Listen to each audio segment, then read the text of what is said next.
Hello and welcome to another episode of the Duck Legs Podcast. This is Jared Aguilar. I'm a physical therapy student out of Austin, Texas.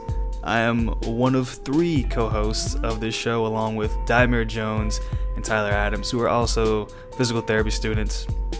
And today we have a special guest. We have Dr. Scotty Butcher, who is a physical therapist, exercise physiologist, and researcher out of the University of Saskatchewan. Shout out to Canada. And on this episode, if you're not a Star Wars fan, I feel bad for you because we kind of get into a lot of Star Wars trivia. We talk about strength, of course. Shout out to the Strength Rebels. And if you want to learn more about Dr. Scotty and all the information he is putting out there on the interwebs, follow or subscribe to the Strength Rebels on YouTube, Facebook, Twitter, all your favorite platforms. You know what to do. But besides Star Wars, we also talked about how to build people, how to build stronger humans, how to build up their capacity so they're not becoming fragile and weak as they age. We talk about pain. We talk about the balance in the Force. Sorry, that's going back to Star Wars. I'm sorry. But yeah, it was a great episode. Definitely one of my favorite episodes. And Dr. Scotty's probably one of my favorite people. Definitely one of my favorite Canadians. So I hope you enjoy it. I had a blast. Hope you enjoy it as much as we enjoyed talking to Dr. Scotty. Peace.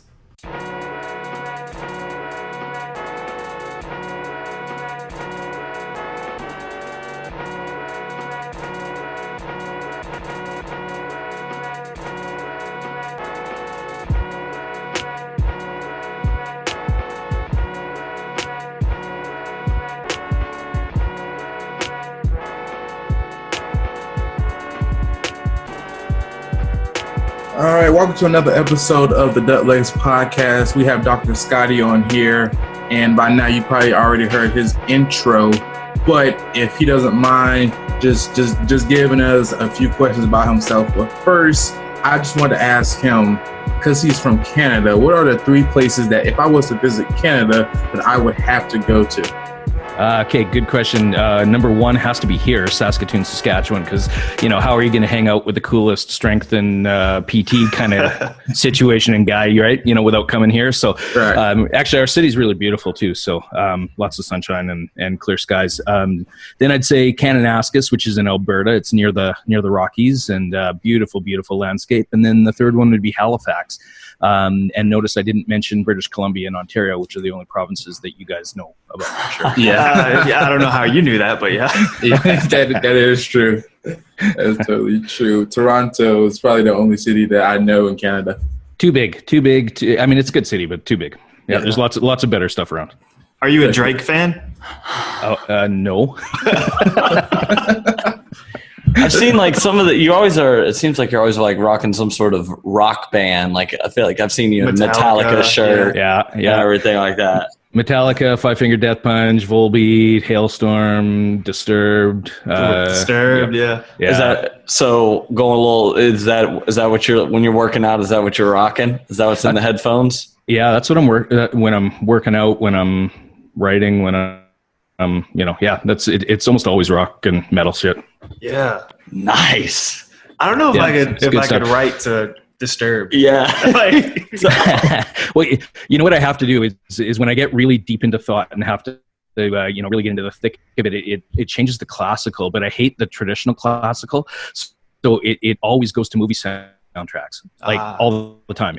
I did my entire master's thesis to the Braveheart soundtrack, and I'm not kidding. That was the only thing that I listened to. That's awesome. Yep. So all you students out there, if you need some inspiration, you got to go do Hans Zimmer is my favorite. Yeah.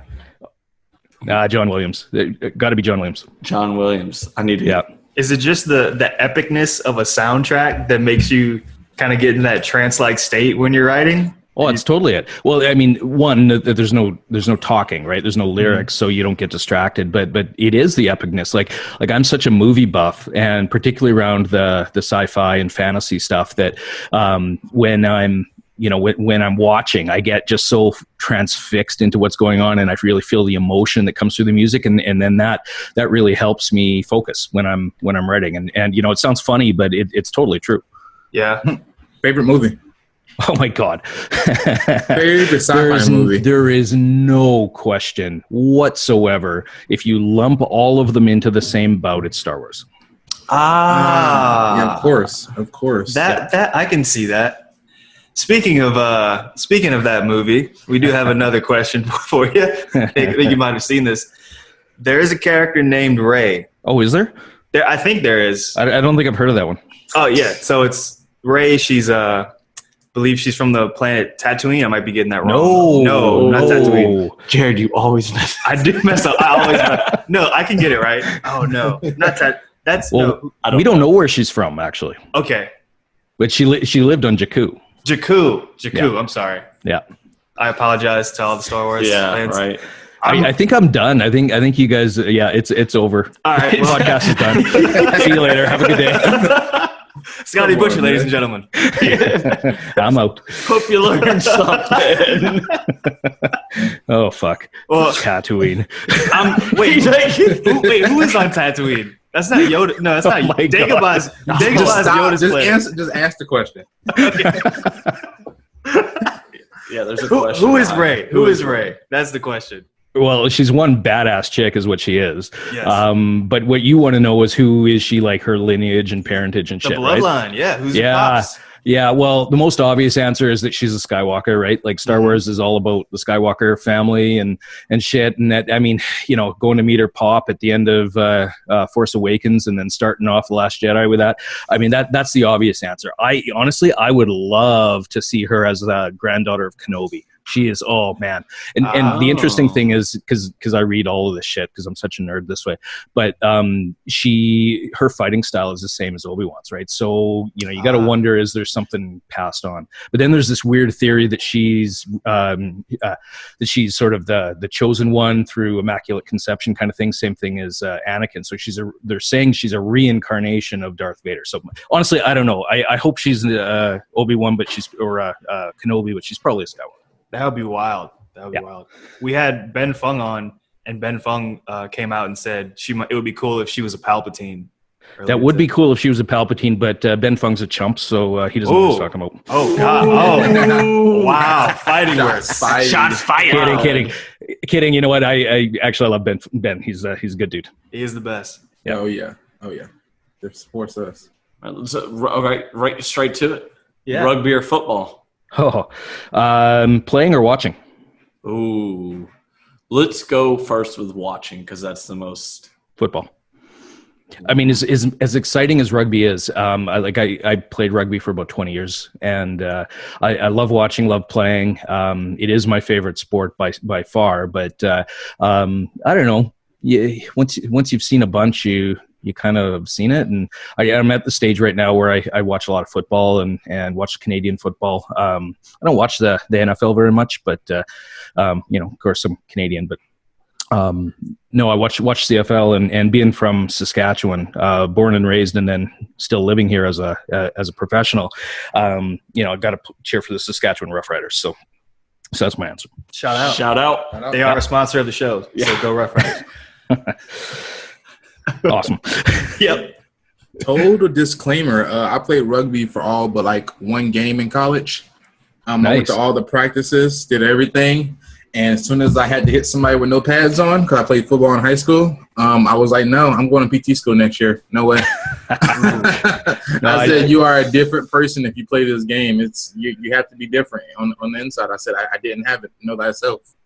For sure. It's interesting. It's I mean, it's such a sport for anybody, and you know, any body size, any type. Like you can be the fast little winger that doesn't like to get hit, or you can, you know, be the guys in the middle of the, you know, middle of the scrums and the lineouts and just in the thick of it. And you know, it's kind of good for every personality. So the problem is if your personality doesn't match your body type, then you're in trouble. And you know what? I think that was me. I am. I don't want to call myself soft on the inside, but I am a very sensitive person. With my body type, those dudes was like, "Yeah, man, you're gonna run," and I was, you know, if I catch it and run, I'm fine, you know. But I played linebacker and nose guard in high school, and I thought I could just go out there and hit somebody.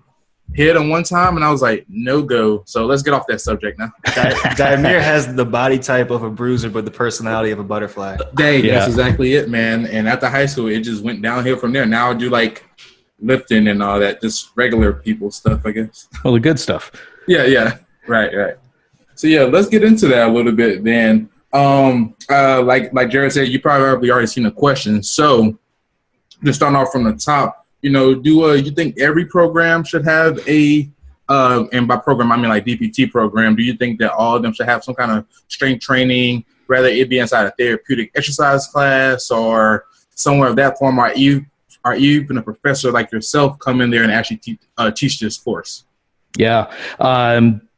I mean, I'm always hesitant to say should and be very definitive about what people should or shouldn't do, because everybody does their own thing. And I think that's one of the beauties of the programs that are out there, is that there's a lot of diversity, and that's certainly true up here in Canada. I'm not sure how much down there, but diversity in the way that you approach it. So if you want a strength program, you go to the guys that are doing strength stuff. If you want something else, you go somewhere else. But if I get off my PC kind of soapbox and say, do I really believe at a fundamental level that we should know as a profession that we should know strength training? Absolutely, without a doubt. So I mean, the big thing is and this came from the APTA before it ever came up here to Canada. Talking about physios as the movement experts, right? Mm-hmm. So if we're a profession that's a movement that isn't a movement expert, we need to know the range of movement possibilities and the range of things that will have an influence on someone's function, someone's resiliency, someone's daily activities. And, at the top of the chain is strength training, in my opinion. And if you're avoiding that, well, you don't have the full picture, right? So I'm just going to put in a plug for my online stuff that I'm doing through Strength Rebels. We have a saying which I've coined basically around this concept, and it's movement is the foundation for strength, and strength is the structure upon which all of life's demands are built. So if you're going to be a movement professional, you need the foundation, but the way you build from that is by building strength, which builds capacity, builds resiliency. And when we talk of all of life's demands, of course, it's not just sport, it's not just high end performance, it's just daily life. And if you're not strong, daily life is difficult sometimes. Absolutely. And if the listeners out there, if you haven't checked out a few of the videos from Strength Rebels, some super super high quality stuff right there that'll keep you flying right if you follow them. Thanks, man. Appreciate it. So going straight to the next one, and you already have kind of a video on this already, but let's explore it again. Is there a difference between therapeutic exercise and exercise? Yes and no. Exercise is exercise, right? The question comes is, can exercise be non-therapeutic? Because I think in the grand scheme of things, if you're exercising, it has therapeutic benefits, even if you're not doing it for a therapeutic purpose. So can it be non-therapeutic? Well, certainly yes. You could be performing exercise that is performance-based and detrimental from a health perspective, although you could then argue that's still therapeutic if the goal is performance, right? Mm-hmm. So I mean, if you're performing exercise to the point where you're getting hurt or you're overtraining or something goes wrong, then that becomes non-therapeutic.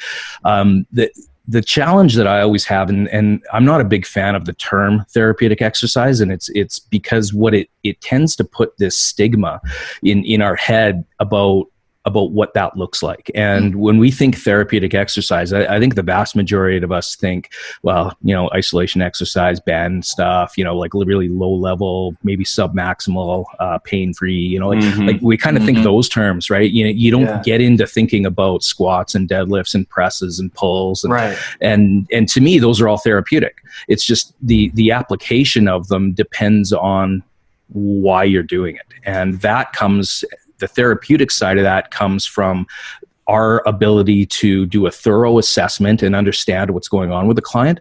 And to me, applying a deadlift to someone who, has a difficulty getting out of a chair or, has some low back pain because they're for whatever reason, and, building capacity and resiliency through through developing strength, through those big bang for your buck exercises, to me, that's incredibly therapeutic, right? Absolutely. Yeah.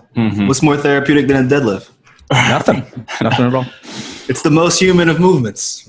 Absolutely, it is. So I've followed very closely by a squat, but yeah, absolutely. Yes, the most therapeutic. So I've kind of got like a two-part thing right here. This next question is number one, how do you feel about overall what you see out in the community and just online in general about physio's ability to program when it comes to strength training? And number two, I think the first time I saw one of your videos is I was in my acute care. And I was like, I want to make it, more of that strength thing. And I saw one of your videos about how to incorporate in the acute care that general strength. And I'll be honest with you, I kind of felt like a duck out of the water because I felt like I was doing things that were like, I don't want to say frowned upon, but kind of not traditional. Yeah. And how long is that going to take to break that stigma of not doing leg raises? Wow, that's huge.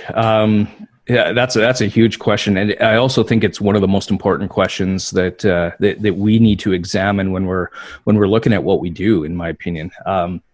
So, first part of the question was what was the first part again? It's like how up to snuff are we as a profession and when it comes to programming strength?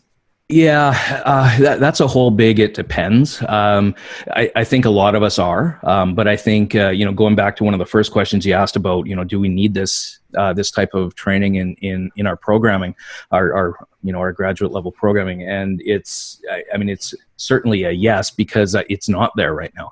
And so I think the people that are doing a really good job are those that have a background in strength and conditioning or have a background in some sort of athletics that have been able to translate some of that stuff over.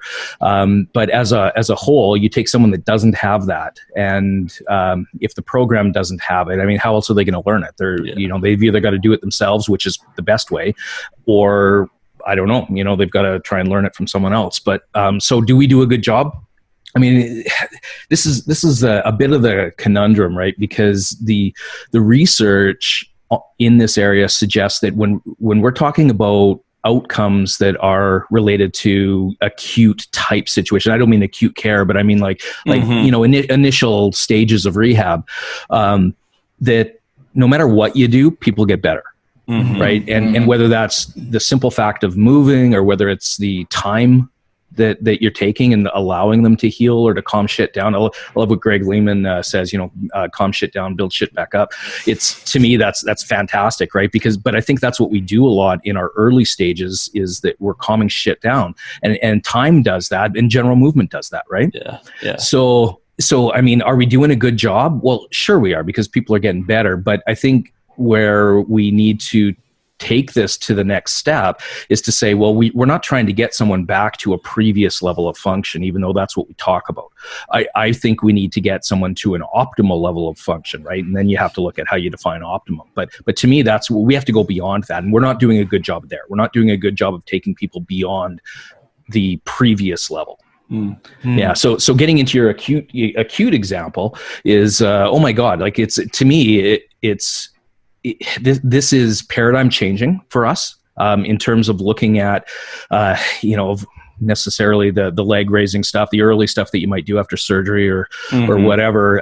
Not to say that you don't do that. Like I said, movement is good, and people are going to get better. People are going to heal. But at some point, there's only so much that can do until you start really, truly loading someone through a movement pattern. Mm. So, when do people buy into that? When do people realize? And to me, I think it's the more of us that get out there, the more of us that have that sort of a background and that do train ourselves, realize and recognize how much more benefit there is of doing whole body functional compound movements through loading, compared with the isolation stuff. That you're going to get more of us buying into it, and I think in the end, when there's more people out there, there'll be more professors that are doing that stuff, and it'll get into the schools. It'll build, but it's going to take a while. Yeah. Would you say it's going to have to take a grassroots effort from our part, and just every physio that wants to see this happen? We're just going to have to get out there and market, hit up social media just like you're doing, and post videos of ourselves and techniques and just advice like that. Would you say that? I would say that's a big part of it. It's at this, at the same time, what that's not going to necessarily do is change the top end at the educational level. And, and that's all good, but that can easily die out. Like, the beauty of social media is it's widespread, but it's also very, very short-lived. So, I mean, yeah, you can post a video, or I can post a video, and we can do that, and people buy into it. And, you'll hit people, and people will change. But is that really hitting the right people? It's kind of hitting the people that are open to following you, right? And if they're open to following you, it's probably because they already kind of buy into what you're doing, or at least have some interest in that. What we need to do is we need to get it at the level where other people are going to pay attention. So for me, there's two sources. It's in the schools, so it's in our basic PT programs, and it's in research. And so that's one of the things that I think really has to happen is that we have to show through research the long-term benefits over and above some other stuff, which right now isn't really out there, to be honest. All right. Yeah. Do you think the pushback, and I've heard this a few times, that, my specific patient that I see, rather it be at a nursing home, outpatient, whatever, don't necessarily need to do, have body squats or have, a clean and jerk, whatever the case may be. Do you think the pushback from those therapists or healthcare professionals, rather, is that they feel like their patients that they're seeing at their clinic don't necessarily need that? Oh, that's huge. That's everything. Yeah. I think honestly, that's exactly it. There's no, if you don't train, and I say this all the time, if you don't train, you don't recognize the benefits of training. Right. And right? Yeah. So the therapists that are out there, and I mean, we're all doing a good job, right? I mean, yeah, there's crappy therapists, there's crappy anybody, right? But everybody's trying, or at least they should be trying their best. And so the ones that aren't doing that stuff, it's not that they're doing something wrong. It's not that they're doing a bad job. They're doing what they know. Yeah. They're doing what's best based on what they know. But those of us that do train, we really see the benefit of having that type of style of exercise and lifestyle, and what that does across the board. I mean, it's so mind opening to look at the well-rounded amount of benefits that you get from that type of training, that if you don't do it and you've never done it, you don't know that, right? Like, you think exercise, it makes my muscles hurt, or you think exercise, I'm supposed to do it, or exercise is walking or running or whatever. But if you don't really train, you don't know. Yeah. So getting more people to know is going to be the big thing. So anybody that ever asks me, what do you do? How do you get into this? Is you start with a strength coach and start training, period. Yeah. Man, so that's it feels good to train too. I don't know. I could go on and on about that, But that's the thing too. Dr. Scotty, he hearing him talk about it, I just feel like it's kind of that whole, it's almost like sex ed again. That's not in public schools, right? It's like nobody's teaching. If we want to bring it back to the school level, public schools, nobody's teaching kids how to strength train appropriately. Yeah. Nobody's nobody's teaching them about sex ed appropriately. I've got this theory that, and I'd like to hear Dr. Scotty Butcher here's his opinion. I've almost wondering is it time to just abandon ship and just put all your resources in the future and the kids? Is it?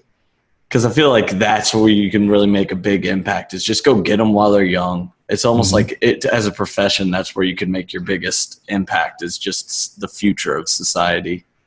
I don't disagree. I think that I think absolutely that is the place to start, and instilling a sense of culture, physical culture. I like thinking of what we do as sort of a physical culturist. And I mean, that does have to start early now, or it should start early. And if it did, and we put the resources there, I think we'd have a really, really big impact. The challenge is we're a caring profession, right? We don't want to say, well, what about, forget about saying, well, what about my dad, or what about my grandpa, or whatever. I mean, I don't think you abandon ship completely, but I do think from a resource perspective, we've got a lot of challenges. And here's what do you do? Do you say, well, you know what? Yeah, we've got the baby boomers who are now hitting the point where there's a huge healthcare demand from them. Do we ignore them and then just say, hey, let's just look at, 60 years in the future. So we're taking the kids now that are going to be old later. Or do we try and have a level of resource development and focus across the board on the right thing? And to me, that's where I would go, is that we need to focus this and the approaches on the way people move at all levels. So at the kids, in the middle-aged adults, at the older adults, because we know of the benefit that no matter when you start, you're going to get significant benefit. And of course, the earlier you start, the more benefit you're going to have across your lifetime. So yes, do that. But I'm still worried about grandpas and grandmas.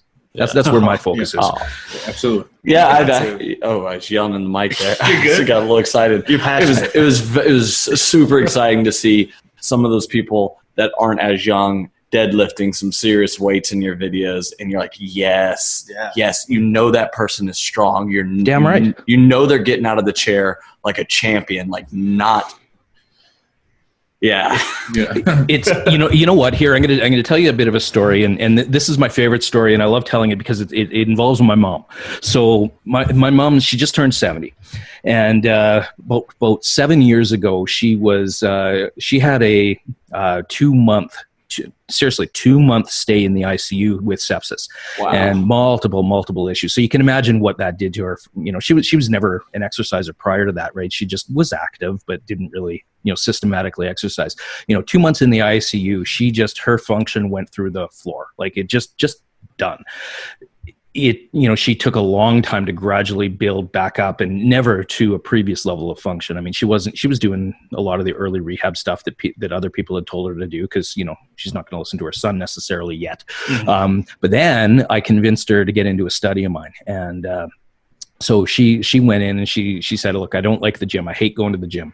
But she did it because she knew how much I believed in it. And she was, she's a nice lady. She wants to help me, right? She's like, oh, I'll help my son, like all moms do. And she got into this program, or into our exercise program, and fell in love with it, right? Yeah. So there's lots of videos of her on Strength Rebels, and she just a couple months ago PR'd at her body weight for a deadlift at 135. Yeah. Right? Right. And this is someone who was so debilitated that couldn't even get out of bed, right? Because of what happened. So you look at, and this is years. We're not talking about this type of change overnight. This is not your typical 6-week course of physio. This is years that this happens. But if she hadn't have had that exposure, she would probably be in a home right now, honestly. And yeah.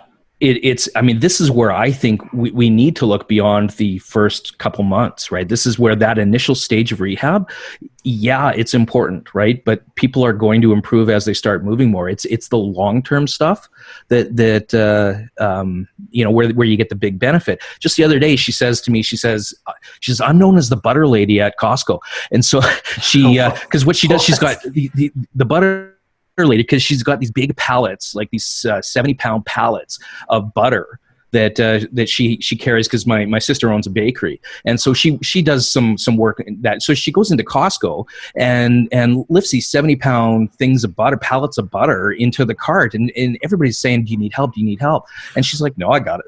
Yeah, right? They're dumbfounded, right? You'd never know where she was a few years ago, right? You'd never know she was that person, right? So, to me, that's the power of doing this, is that you can change someone's trajectory of life by building capacity. That's beautiful. That's an amazing story. I got to squeeze this in. I want to talk to a little bit about. I'd like to speak on both ends here, like how students and physios, professionals can promote health and wellness without fear-mongering, and then also let you give a bit of a rant to the public about not being scared, because boy, didn't we run across this point of don't do this, this is a bad exercise, this is bad, and it's tough. You're dysfunctional. You're dysfunctional. Oh, you're broken. I just want to plant this soapbox for you to step onto. And before he steps on it, let's take a break, and I want to shout out this blog I read that it's the 5 worst exercises you should never do ever, because you might break and fall apart and internally combust. Yeah. So. Wow. Is that a real blog? Yeah, they're a sponsored blog website for the podcast, so I just had to give them a shout out. Right. Yeah. Absolutely. Not that I agree with everything they say on the blog, but I mean, they're paying us, so we got to spew their propaganda. This is perfect timing to start shooting that shit down then. Okay. Absolutely. Sorry. Wait, come on, Dr. Scott. This is money we're talking about. Yeah, I know. Sorry, dudes. You asked the question, though.